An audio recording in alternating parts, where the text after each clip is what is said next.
You think your cat is random, unpredictable, moody, but your cat is constantly assessing one thing: power.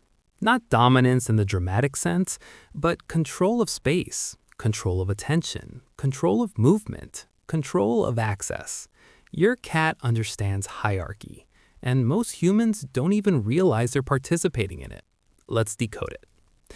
In the wild, cats survive through spatial control: the highest resting spot, the safest corner, the clearest escape route, the best access to resources. Height equals security. Access equals influence. Position equals confidence. When your cat chooses a place in your home, it is not random comfort. It is strategic positioning. If your cat sleeps higher than your other cat, that is information. If your cat blocks a doorway, that is information. If your cat sits in the middle of a room and watches, that is information. They are mapping power through space. Now, watch something subtle. When you walk into a room, does your cat move or do you move around them? Small detail, huge meaning. If you consistently step around your cat, you are reinforcing their positional authority. You are saying, "This space is yours." Cats notice patterns. Patterns create structure. Structure creates hierarchy, and hierarchy creates emotional stability. Your cat does not need to dominate you, but they do need clarity. Eye contact is another layer. Direct, prolonged eye contact in the feline world can signal challenge. When two cats stare intensely without blinking, tension increases. When one breaks eye contact, tension drops. That is social negotiation. Now think about how humans interact. We stare, we lean forward, we move directly toward them. From a cat's perspective, that can feel assertive, even confrontational.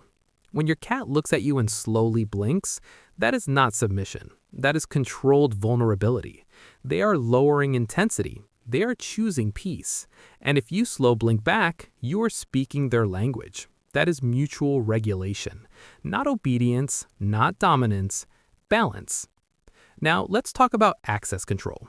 Who controls food timing? You do. Who controls door opening? You do. Who controls physical contact? Sometimes you, sometimes them. Watch this carefully. If your cat initiates contact, rubs against you, then suddenly walks away, that is not rejection. That is controlled engagement. They decide when interaction starts. They decide when it ends. That is autonomy.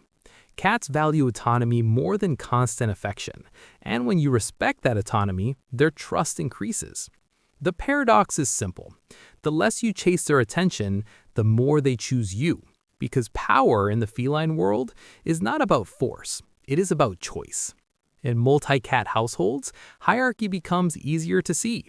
One cat claims the highest perch. One cat waits before approaching food. One cat enters new spaces first. The other observes. There is rarely chaos. There is negotiation, silent rules, subtle signals, micro adjustments. If you have two cats, watch who yields space first. Watch who controls sleeping height. Watch who initiates grooming. These are not accidents. These are agreements, and you are part of the system. Here's something most owners miss.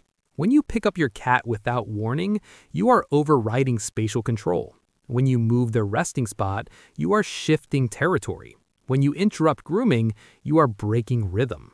None of this makes you a bad owner, but it does affect perception. Cats measure consistency.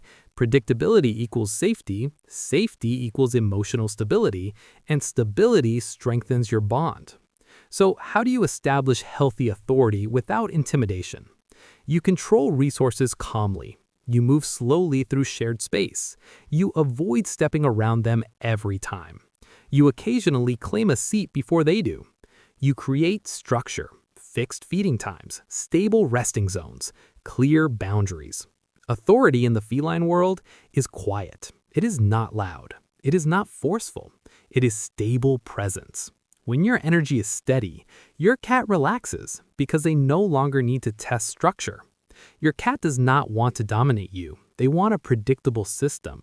They want clarity. They want controlled freedom. And when they sit higher than you, watching quietly from above, they are not plotting. They are assessing, monitoring, feeling secure. Height gives perspective. Perspective gives calm. The moment you stop interpreting behavior emotionally and start observing it structurally, everything changes. Door blocking becomes spatial claiming. Walking away becomes tension regulation. Sleeping higher becomes security mapping. Slow blinking becomes negotiated trust. Your cat is not random. They are intentional. They understand power, not in a dramatic way, in a spatial way, in an energetic way, in a structural way. And once you see it, you stop reacting. You start decoding. Your home is not just a house. It is a territory map, and your cat reads it perfectly. The question is, do you?